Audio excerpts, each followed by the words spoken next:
कुछ लोग के विरोध पर न्यायपालिका इसको स्टे लगा दे। किस तरीके से स्टे लगा दे? आप कॉलेजियम से आ रहे हैं, न्यायपालिका क्या चाहती है कि और इस तरीके के लोग आत्महत्या करें? दलित और वंचित और हाशिए के तबके से जो लोग आते हैं पढ़ने के लिए, यहाँ पर खुल करके अपने विचार नहीं रख पाते, प्रोफेसरों से मतलब अपनी बातों को नहीं रख पाते हैं, सवाल नहीं कर पाते हैं। एडमिनिस्ट्रेशन में बैठे वही लोग हैं जो ब्राह्मणवादी सोच के लोग हैं, और वो तो खुद ही जो है छात्र छात्राओं के साथ वो भेदभाव करते हैं। मेरे साथ सर मेरे प्रोफेसर ने अपने संगठन के कुछ लड़कों को भेजकर हमें इसलिए पिटवाया क्योंकि मैं शेड्यूल कास्ट का। क्या नाम है मैम आपका? मनीषा। आप छात्र हैं यस। पटना यूनिवर्सिटी में। हाँ। आपके अनुसार यूजीसी क्यों लागू होना चाहिए? यूजीसी लागू होना चाहिए क्योंकि जो यूजीसी का जो आंकड़ा है, ये लड़ाई हम लोग ऐसे 12 से ही लड़ रहे हैं, हमारे संगठन 12 से ही लड़ रहे हैं, लेकिन यूजीसी का जो आंकड़ा आया और उसमें जो बताया गया है उसके अनुसार तो दिख रहा है ना कि भेदभाव किस तरीके से हो रहा है। आप प्रोफेसर की बहाली में, चाहे पैट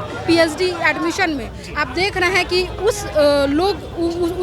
उतने जो लोग हैं वहाँ पे आप नॉट फाउंड सूटेबल दिखा दे रहे हैं, और बाद बाकी SC ST में नॉट फाउंड सूटेबल आते हैं लोग, बाद बाकी और कास्ट में लोग पहुँच जाते हैं। तो ये कहाँ से नियम है? और बताइए कि इस तरीके का भेदभाव कैंपस में चल रहा है।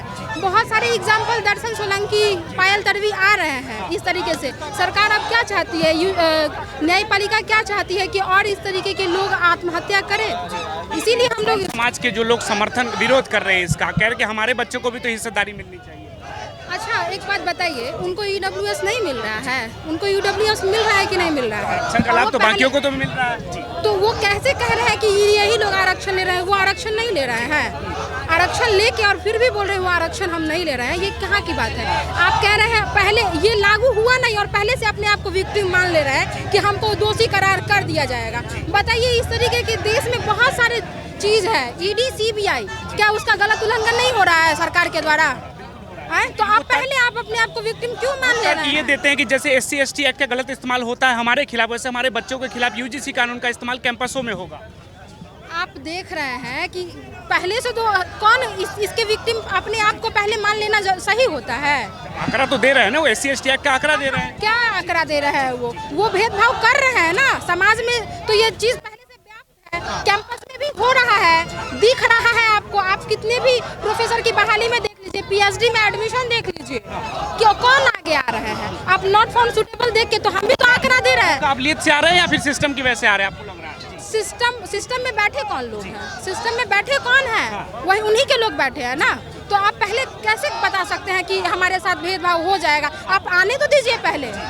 आपको भरोसा नहीं, उनको भरोसा नहीं है। सरकार वो कहते हैं हमारी सरकार, अपनी सरकार पे भी भरोसा नहीं है, उनको यहाँ के संस्थान पे भरोसा नहीं है। तो हम लोग को भी ED CBI पे भरोसा नहीं करना चाहिए। इसका मतलब जिस तरीके से उसका वो गलत दुरुपयोग कर रहा है, और समाज में आप देखिए कि किनके साथ भेदभाव होते आ रहा है। आप ये चीज दिख रहा है ना सब लोगों के सामने, तो फिर आप कैसे कह सकते हैं? और कुछ लोग का विरोध है, इसके बावजूद मतलब कुछ लोग के विरोध पर न्यायपालिका इसको स्टे लगा दे। किस तरीके से स्टे लगा दे? आप कॉलेजियम से आ रहे हैं, आप में भी तो उसी तरीके की धांधली हो रही है और फिर स्टे लगा रहे हैं। हम लोग इसी के लिए आज पूरे सब बहुजन छात्र, युवा, नौजवान, पूरे बिहार के लोग राजभवन मार्च कर रहे हैं, और कल जो सुप्रीम कोर्ट में जो इस पर फैसला आना है उसमें हम लोग मांग कर रहे हैं कि इसको लागू किया जाए। एक तरफ सरकार, एक मिनट, ये जो है इतना ही नहीं, ये तो हम लोग के आंदोलन के वजह से ही आया, और ये जो है सिर्फ यूजीसी के गाइडलाइन के अंतर्गत आने वाले विश्वविद्यालय में हो रहे हैं। आप देखिए कि प्राइवेट जितने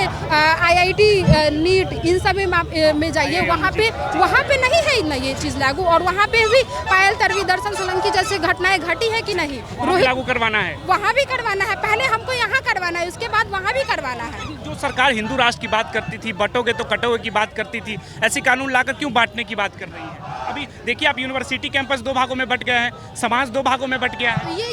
ये तो सोचने समझने की बात है खुद में, कि आप कह रहे हैं आरक्षण ले रहे हैं, खुद भी तो आरक्षण ले रहे हैं। आप सरकार पे भरोसा कीजिए ना।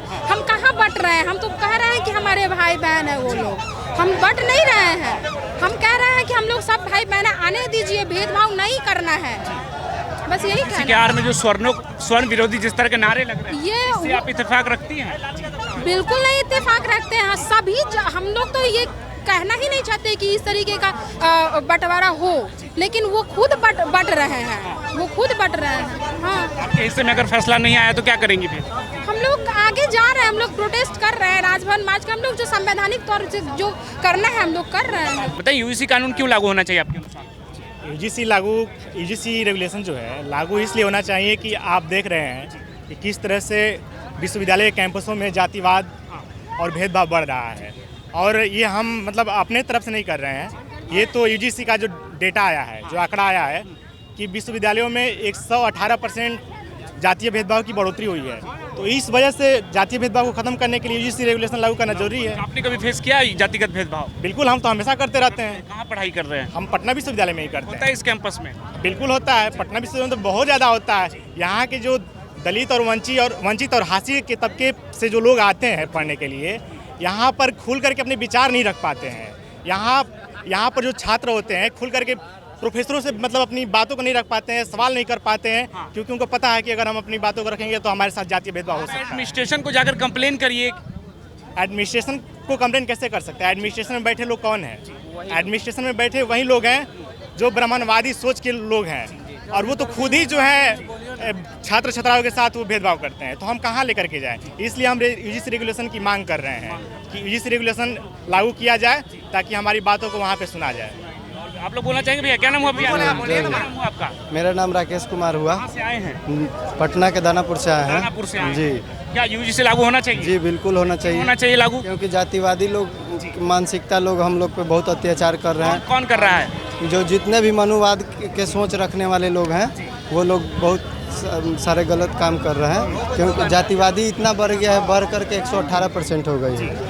और आप अभी क्या पढ़ाई कर रहे हैं? क्या कर रहे हैं? जी पढ़ाई कर रहे हैं। कौन से कॉलेज में? जी एन कॉलेज में पढ़ रहे हैं, यहाँ पटना में पीजी के छात्र हैं। तो यहाँ के कैंपसों में होता है यहाँ भेदभाव? पे भी होती है, बट उधर से मतलब हर जगह होता है। मेरा नाम है जयराम प्रियदर्शी। मैं जयप्रकाश विश्वविद्यालय का MA 3rd सेमेस्टर का छात्र हूँ। आप हमारे यहाँ देखिएगा तो जातीय आधार पर बच्चों के साथ इस तरीके से रिजल्ट में धांधली किया जाता है जिसका आप कल्पना भी नहीं कर सकते। में भी जाति देखते हैं। जी, रिजल्ट में भी आप देखिएगा तो वहाँ पे होता क्या है, एक खास जो बैकवर्ड क्लास के जो बच्चे हैं उनका आप देखिएगा कि पर सब्जेक्ट में कम नंबर देकर फेल कर दिया जाता है, या फिर जो इंटरनल मार्क जो 30 नंबर का होता है उसमें 48 नंबर देकर वहाँ पे पास किया जाता है। और वहाँ पे यही नहीं, वहाँ पे छात्रों के बीच जो है ना और स्टाफ के बीच भी ये जातीय डिस्क्रिमिनेशन है। आप देखिएगा वर्तमान में जो DAV सिवान में जो कॉलेज है वहाँ के कुछ शिक्षक द्वारा प्राचार्य को और शेड्यूल कास्ट या शेड्यूल ट्राइब और अदर बैकवर्ड क्लास के बच्चों के साथ गलत होता है सर, जाति के आधार पर। जी बिल्कुल। मेरे साथ सर मेरे प्रोफेसर ने अपने संगठन के कुछ लड़कों को भेजकर हमें इसलिए पिटवाया क्योंकि मैं शेड्यूल कास्ट का हूँ, और मैं केवल ग्रुप में यही लिख दिया था जय भीम। तो उन लोग को जय भीम से इतना नफरत था कि उन लोगों ने गुंडों को भेजकर हमारे ऊपर जी हमारे हमको कैंपसों में लगता है स्वर्ण छात्रों के साथ भी किसी तरह का भेदभाव होता है? जी बिल्कुल, उनके साथ भी होता है। देखिए स्वर्ण छात्र छात्राओं के साथ ना मात्र होता है, लेकिन आए दिन हम जो देख रहे हैं उससे यह मालूम पड़ता है कि 85% जो डिस्क्रिमिनेशन है वो हमारे अदर बैकवर्ड क्लास के साथ होता है। देखिए और भी लोग इनसे जानने की कोशिश करें कि यूजीसी कानून को लागू करवाने के लिए यहाँ पे एकत्रित हुए हैं कि सरकार पे दबाव बनाया जा सके और यूजीसी कानून को लेकर सरकार को झुकाया जा सके।